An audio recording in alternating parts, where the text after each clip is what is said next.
Once upon a time, in a kingdom nestled between rolling hills and shimmering rivers, there lived a princess named Amara. She was not like other princesses who spent their days in grand ballrooms or embroidering tapestries.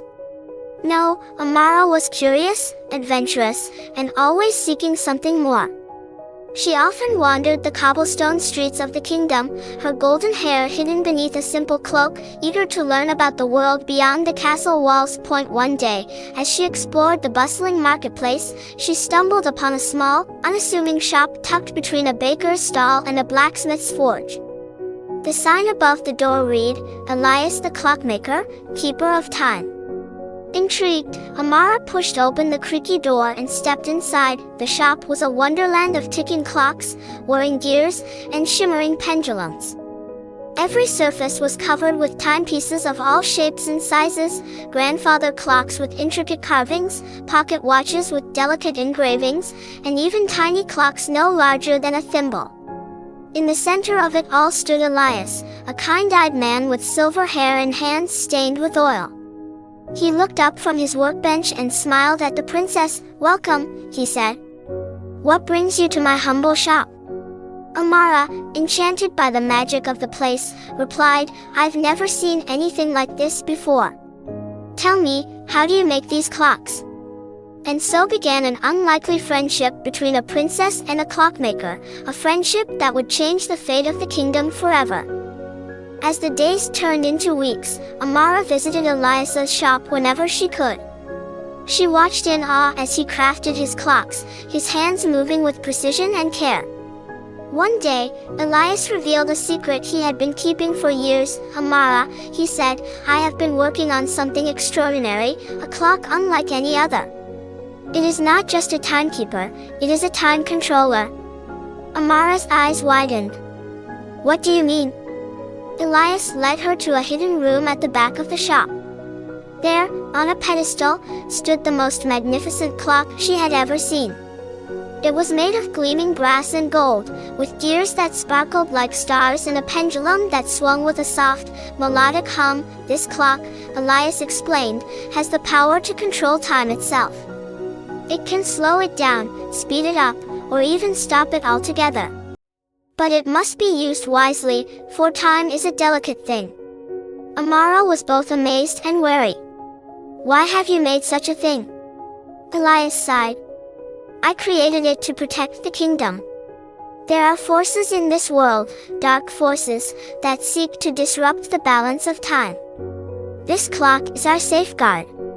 Amara nodded, understanding the weight of his words. But little did they know, their greatest challenge was yet to come. One fateful night, a storm unlike any other swept through the kingdom. Lightning split the sky, and thunder shook the earth. In the chaos, a bolt of lightning struck Elias's shop, shattering windows and sending gears flying. When the storm passed, Elias and Amara rushed to the hidden room, only to find the magical clock in pieces. The pendulum lay still, the gears were scattered, and the once gleaming brass was blackened and cracked. Elias's face turned pale. "If we don't fix this clock," he said, "time itself will unravel. The kingdom will fall into chaos." Amara's heart raced. "What can we do?" Elias took a deep breath. "We must gather the materials needed to repair it. But it won't be easy. We'll need the golden gear from the Cave of Echoes, the silver spring from the Fountain of Eternity, and the diamond pendulum from the Mountain of Shadows." Amara didn't hesitate. "Then we'll go together. We'll fix the clock and save the kingdom." And so, their journey began. Their first stop was the Cave of Echoes, a dark and winding cavern deep in the forest. As they ventured inside, the walls seemed to whisper secrets of the past. Amara and Elias pressed on, guided by the faint glow of the golden gear. But the cave was guarded by a fearsome creature, a dragon with scales like molten gold. Amara, ever brave, stepped forward. "We mean you no harm," she said. "We only seek the golden gear to save our kingdom." The dragon tilted its head, studying her. "Many have come seeking the gear," it rumbled.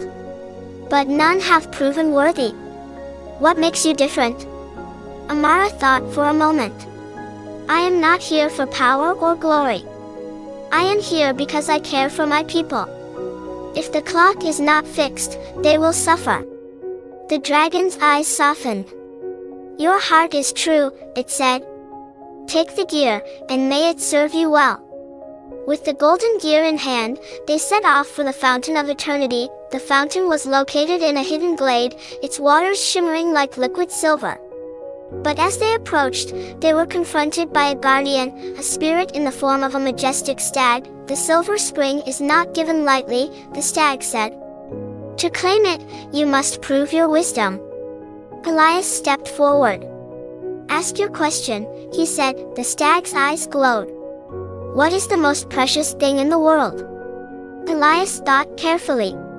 Time, he replied. For it is the one thing we cannot reclaim once it is lost. The stag nodded. You have spoken wisely. Take the silver spring, and use it well. Finally, they journeyed to the Mountain of Shadows, a towering peak shrouded in mist. At its summit, they found the diamond pendulum, encased in ice.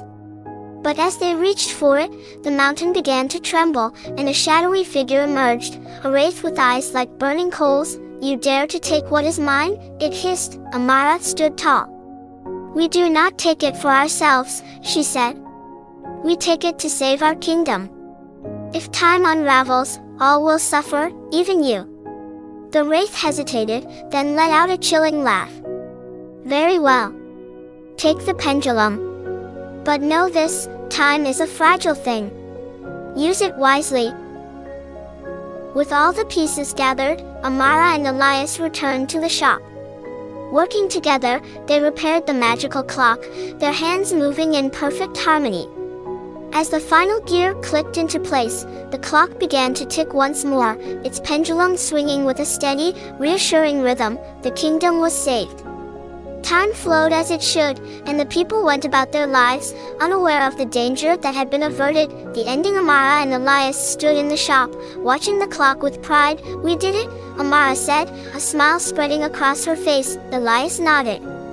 Together, there is nothing we cannot overcome. From that day on, Amara continued to visit Elias, learning the art of clockmaking and the importance of time. And though the magical clock remained a secret, its story became a legend, a tale of courage, friendship, and the power of working together. And so, dear reader, remember this, time is a gift, and every moment is precious. Cherish it, and use it wisely. If you enjoyed this enchanting tale, don't forget to subscribe for more magical stories. Like, share, and comment below to let us know what you thought. Until next time, may your days be filled with wonder and your nights with dreams. Glowing star.